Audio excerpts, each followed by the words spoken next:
cave that we're visiting now is the cave called Tikwa. Tikwa is a Bushman word which is used to explain the relationship between the living man, which is the Tao people, and God, which they called Ana. Many people think that Bushman paintings, which are similar to these that are reflected on the wall behind me, are in actual fact decorations. But these paintings on the walls of the cave are in actual fact explanations of a spiritual thing which in actual fact would have happened. Now this particular cave over here was formed many millions of years ago, and the roof of this particular cave is in actual fact the bottom of a sea. And a little bit later on we'll actually show you the stones that actually were at the bottom of the sea. The Bushmen would have moved into this cave mostly due to the shelter during the rainy season. And what you see depicted on the walls here, and we'll start off with this first one over here, this is a depiction of an antelope species, possibly a springbok, but I want to tell you that it is perfectly depicted. Every aspect of that springbok is absolutely perfectly done. What is very interesting though is that one of the legs of the springbok is in actual fact broken. So that is how absolutely perfect the depictions of these paintings were in actual fact done. Now these paintings in this particular cave are dated to approximately 15,000 years ago. The manner in which these paintings would have been done was via what is called a monochrome manner of preparing the paint.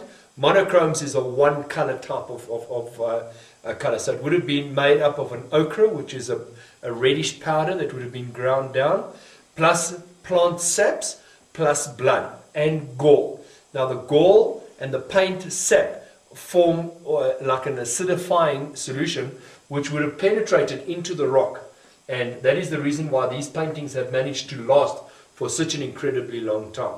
Now if we move over slightly over to this side, you'll notice a lot of other paintings, but if you feature in just on that particular painting over there, that is a mythical figure. And the mythical figure here, you will notice first of all that the head is in the shape of an animal's head.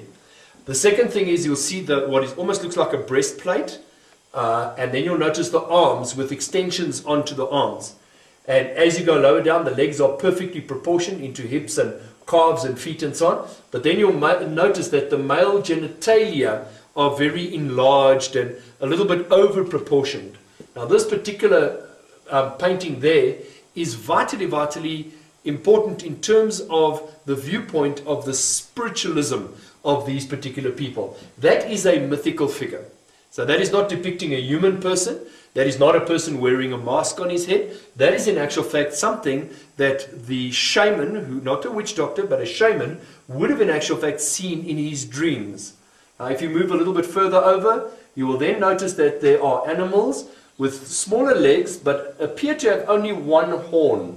Now these types of paintings again are mythical animals, and we'll see a couple more of them in a few seconds time.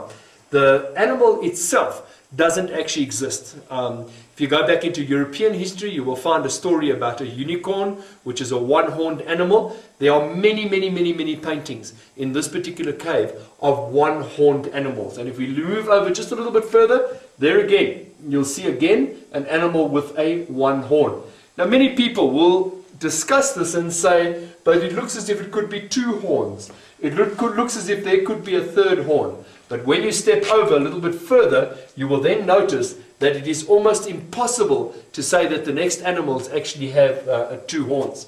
Now when you look at these panels over here, you get the impression immediately that the rock art is very old.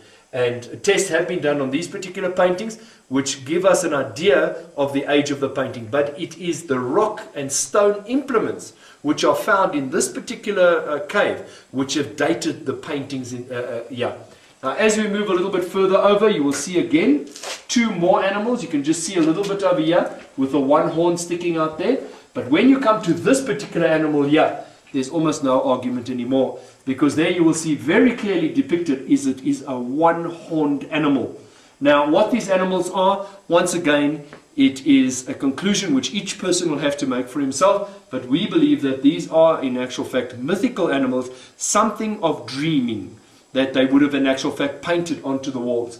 A little bit lower down, perhaps not very clear after all the many thousands of years that these paintings have been here, you will notice one person over there with an animal head carrying a stick, and if you look very carefully, you'll see 1, 2, 3, 4, there are 5 people. You can see the first and the second one and the next one over there.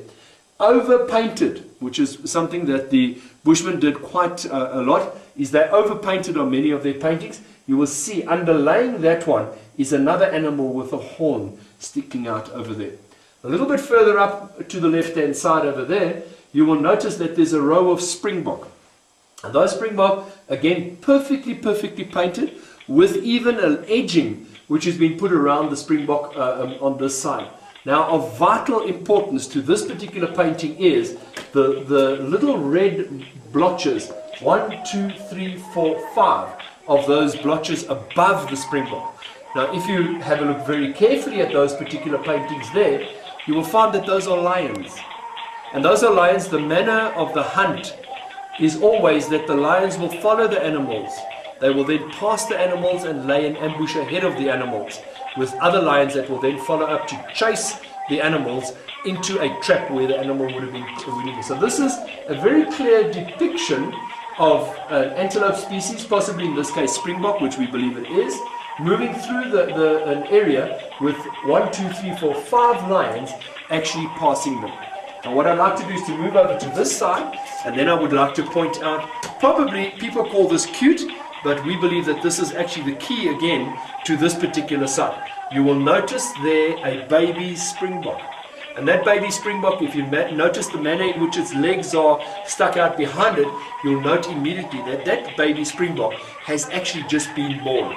Now, the manner in which that painting has captured the manner in which the springbok live out in the open grasslands is actually perfect to what nature actually is.